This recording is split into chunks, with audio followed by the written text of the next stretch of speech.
Hai Jesiers, kita masuk ke episode ketiga dari Israel Fallen. Buat yang belum tahu sejarah dari awal, bisa menonton episode ke-1 dan kedua dari serial video Israel Fallen ini. Oh iya, kenapa dinamakan seri Israel Fallen? Karena kita akan lebih fokus membahas kejatuhan, pengepungan, pembuangan, dan penyebaran bangsa Israel keluar dari tanah mereka.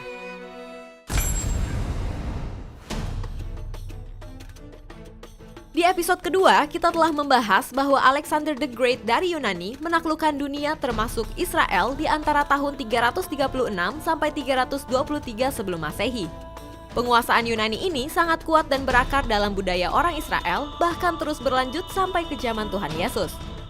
Namun akhirnya, kekaisaran Yunani runtuh dan di tahun 63 sebelum Masehi, Romawi menjadi penakluk dunia dan Herodes Agung berkuasa sampai tahun 4 sebelum Masehi. Digantikan oleh anaknya Herodes Antipas di tahun 4 sebelum Masehi, di tahun itu Yesus lahir. Israel dikuasai oleh kerajaan Romawi selama beberapa ratus tahun. Meskipun begitu, pihak Romawi tetap mengizinkan bangsa Yahudi tetap melaksanakan ibadah dan hukum Taurat dipelihara dengan baik oleh ahli Taurat dan orang Farisi. Ada pemberontakan oleh orang Israel namun dapat dipadamkan oleh Roma. Di Israel sendiri pernah ada 13 gubernur yang memerintah, salah satu yang terkenal adalah Pontius Pilatus yang menjatuhkan hukuman mati kepada Yesus. Gubernur yang terakhir bernama Gessius Florus pada masa pemerintahan 64-66 Masehi. Gessius Florus ini sangat jahat. Baginya, agama atau iman Yahudi tidak ada artinya apa-apa dan ia seringkali menghina dan mengacuhkan iman Yahudi ini. Demikian juga tentara-tentara Roma di bawah Florus ini, mereka seringkali menghina iman Yahudi. Pernah terjadi tentara Roma merobek sebuah kitab Taurat Yahudi di hadapan umum, bahkan menertawakan upacara penyembahan mereka pada masa raya Paskah.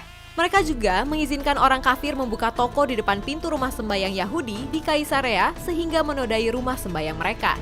Juga, satu kali pada saat orang Yahudi sedang melaksanakan kebaktian pada hari Sabat, orang kafir itu mempersembahkan seekor burung sebagai korban di samping pintu masuk rumah sembayang dengan tujuan untuk menghujat rumah sembayang mereka. Celakanya, ketika masalah-masalah ini diadukan kepada Florus, dia malah menganggap itu bukan masalah dan tidak dihiraukannya. Ini semua membuat orang Yahudi marah bukan kepalang. Kemarahan demi kemarahan tersimpan di hati mereka. Secara tidak langsung telah menjadi bom waktu yang sewaktu-waktu dapat meledak. Belum lagi ditambah dengan kejahatan dan kebejatan dari Florus sendiri. Akhirnya, beberapa anak muda merencanakan pemberontakan dengan diam-diam dengan cara menyimpan pisau atau golok di balik baju mereka dan tiap kali bertemu dengan tentara Romawi, mereka akan membunuhnya. Lama-kelamaan jumlah mereka makin besar dan kelompok ini dikenal dengan kelompok golok atau dalam bahasa Yunaninya Zelot. Mereka berketetapan untuk mencapai tujuan revolusi ini dengan kekuatan militer, bahkan partai Zelot menegaskan selain Allah, tak seorang manusia pun yang berhak memerintah mereka. Mereka menuntut pemulihan pemerintahan teokrasi zaman dahulu. Mereka bersumpah akan berjuang melawan kerajaan Roma dengan mempertaruhkan mati hidup mereka. Suatu ketika, tahun 66 Masehi, Florus yang gila harta ini menyerbu masuk ke Yerusalem. Ia bersama pasukannya masuk ke dalam bait Allah dan merampok emas-emas di bait Allah. Mereka sempat dilawan dan dilempar dengan batu oleh rakyat, tapi dengan kekuatan senjata mereka berhasil mengatasi semua itu dan juga berhasil membawa 17 talenta emas. Orang Yahudi yang marah lalu mengolok-olok Florus dengan cara mengedarkan kantung kolekte untuk mengumpulkan koin-koin sebagai persembahan bagi gubernur yang rakus uang itu. Ini membuat Florus tersinggung dan lalu menyerbu massa itu dan terjadilah kekacauan besar dan banyak orang Yahudi yang terbunuh hari itu. Kaisar Nero yang saat itu berkuasa di Roma tahun 67 sebelum Masehi, akhirnya turun tangan dan memerintahkan panglima perangnya yang bernama Vespasianus untuk memadamkan pemberontakan di Yudea. Karena Vespasianus seorang yang berpengalaman, sedikit demi sedikit dia berhasil memadamkan pemberontakan kaum Zelot. Namun sebelum menyerang Yerusalem, ada kabar bahwa Nero wafat dan dia pulang ke Roma. Akhirnya Vespasianus menjadi kaisar Roma dan dia mengutus anaknya yang bernama Titus untuk merebut kembali Yerusalem. Majulah Jenderal Titus dengan pasukannya yang besar. Karena letaknya di pegunungan, penyerangan terhadap kota Yerusalem sukar untuk dilakukan. Oleh karena itu, strateginya adalah melakukan pengepungan kota Yerusalem. Sayangnya, di dalam kota Yerusalem sendiri terjadi pertikaian internal untuk memperebutkan kursi pimpinan Zelot. Saking parahnya pertikaian internal tersebut sampai terjadi huru-hara dan berakibatkan dibakarnya gudang makanan Yerusalem. Akhirnya, kelaparan yang besar melanda penduduk kota Yerusalem, bahkan saking laparnya seorang ibu rela merebus anak bayinya sendiri agar bisa mendapatkan makanan. Banyak penduduk yang saat malam hari diam-diam keluar tembok untuk mencari akar untuk dimakan, namun ketahuan oleh tentara Roma dan disalib menghadap Yerusalem. Setiap malam ada 500 orang yang ditangkap dan disalib. Menurut sejarawan Flavius Josephus, saat itu di kota Yerusalem ada 2 juta orang dan mayat ada di mana-mana akibat pertikaian dan kelaparan di dalam kota. Saat akhirnya setelah 5 bulan pengepungan, tentara Romawi menyerbu masuk Yerusalem, mereka membunuh 1,1 juta rakyat Yahudi dan membakar habis kota Yerusalem, termasuk mencokel bata demi bata di Bait Allah untuk diambil emasnya. Runtuhlah Bait Allah kedua seperti yang dinubuatkan oleh Tuhan Yesus.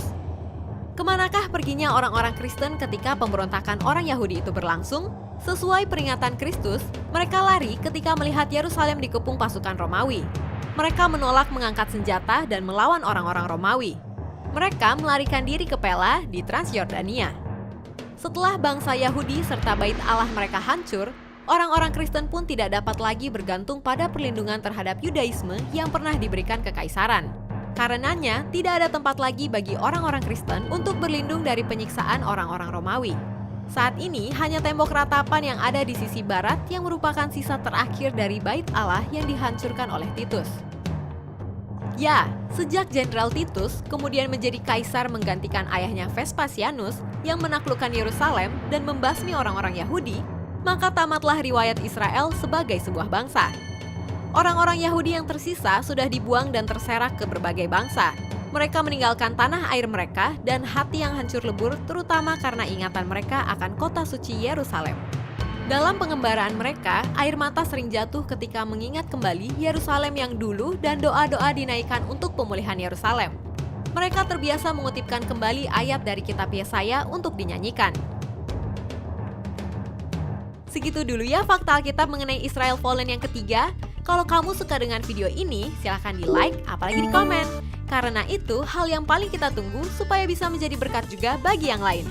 Jangan lupa di-share dan subscribe. Aktifkan tombol lonceng kamu untuk notifikasi video-video terbaru kami. Bagi kamu yang ingin memberkati orang lain, kamu bisa mewujudkannya dengan cara mendukung kami untuk terus memproduksi video fakta Alkitab dengan memberikan donasi minimal Rp100.000.